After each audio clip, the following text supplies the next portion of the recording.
முள்ளு என்ன சொல்கிற? முள்ளு இருக்குமான்னு கேட்குறேன். முள்ளு கிடையாது மாதிரி அறியும் போதே தெரிஞ்சுக்கலாம். இதுக்கு முள்ளே கிடையாது. ஜிலேபினாக்கா ரேகமெல்லாம் முள்ளு. ரேட் எவ்வளோ? 160 ஒரு கிலோக்குது. இன்னும் ரேட்டில் அதிகமாக சொல்கிறியா? 2 ஊசி போட்டு மீன் கொடுத்துரு. இப்போ எடுத்துக்க. அந்த 3 மீன் தான் நல்லா இருக்குது. அவர் வாங்கன்னு சொன்னார். எடுத்துக்க. சரி கிளீன் பண்ணிட்டாங்க.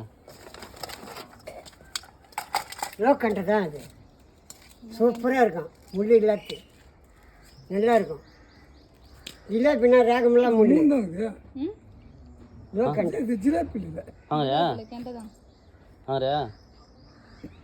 என்ன வாங்கிக்க? எவ்வளோ? ஒரு கிலோ 160. 160. 160. அப்போ சரி எடுத்துக்க. எனக்கு வேணா இவருக்கு வாங்கன்னு சொன்னார். எடுத்துக்க. க்ளீன் பண்ணுங்க. க்ளீன் பண்ணுவா. வேலை சொல்லு. இரு. இல்லை அது வேலையை தான் சொன்னேன். அப்புறம் என்ன அவருக்கு தெரியாது மீன்